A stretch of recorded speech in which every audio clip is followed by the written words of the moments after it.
வணக்கம் and welcome to Nandini பேசுறது நான் கேட்கறது நீங்க. இது சனிக்கிழமை காலை. ஆக்சுவலி வந்துட்டு 2 வருஷத்துக்கு அப்புறம் நான் ஒரு லாங் வீடியோ போஸ்ட் பண்ண போறேன்.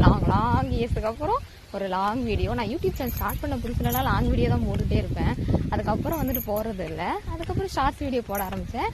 இப்போதான் ஃபர்ஸ்ட் டைம் லாங் வீடியோ போடுறேன். ஆக்சுவலி என்ன விஷயம் அப்படின்னா, நம்ம ஒரு விஷயம் ஆரம்பிக்கும் போது சும்மா பயங்கரமான நிறைய விஷயங்கள் தெரிஞ்சுக்கிட்டு ஆர்வமாக ஆரம்பிப்போம். ஆனால் எடுத்தோன்னே எல்லாத்துலேயும் நமக்கு சக்ஸஸ் கிடைச்சிடாது. அந்த ஒரு விஷயத்தை மட்டும் மைண்டில் வச்சுக்கணும். ஏன்னா எடுத்தோன்னே தான் நம்ம ஸ்டெப் பை ஸ்டெப் ஏறிடலாம் அவங்கள போக முடியும்.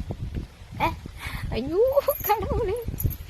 ஆக்சுவலி வந்துட்டு நான் நடந்து போகிற தூரம் வரைக்கும் வீடியோ எடுப்பேன். அந்த இடைப்பட்ட கேப்பில் தான் வந்து வீடியோ எடுக்க முடியும். இங்கேருந்து நடந்து கரெக்டாக ஸ்டாப்புக்கு போகிறதுக்கு ஒரு 20 நிமிஷம் ஆகும். இந்த வீடியோ எடுக்கணுங்கிறதுனால கொஞ்சம் ஸ்லோவாக நடக்கிறேன். இல்லைன்னா வேக வேகமாக நடப்பேன். என்னன்னா சொல்கிறது, எந்த ஒரு பிளானுமே இல்லாமல் வீடியோ எடுத்தால் இப்படி தான் லேக் ஆகும் போல். இதுதான் பிளான்னு வீடியோ எடுத்தோம்னா டக்குன்னு எடுத்துடலாம். எந்த ஒரு பிளானுமே இல்லாமல் வீடியோ எடுத்தால் சரி என்னமோ பேசுவோம், சொதப்பலாதாப்பா இருக்கும். பார்க்குறவங்க கொஞ்சம் அட்ஜஸ்ட் பண்ணி பார்த்துக்கோங்க. இன்றைக்கி நான் என்ன சொல்கிறேன் அப்படின்னா, நம்ம ஒரு விஷயத்த பண்ணும்போது நம்ம வீட்டில் நான் இந்த மாதிரி ஒரு விஷயம் பண்ணுறேன் அப்படின்னு சொல்லிட்டு நம்ம வீட்டில் வந்துட்டு சூப்பர்மா பண்ணுமா, நீ நல்லா பண்ணுமா அப்படின்னு சொல்லவே மாட்டாங்க. நீ இதுக்கு தான் லாக்கி, வேறு எதுக்கு லாக்கி இல்லை அப்படிம்பாங்க.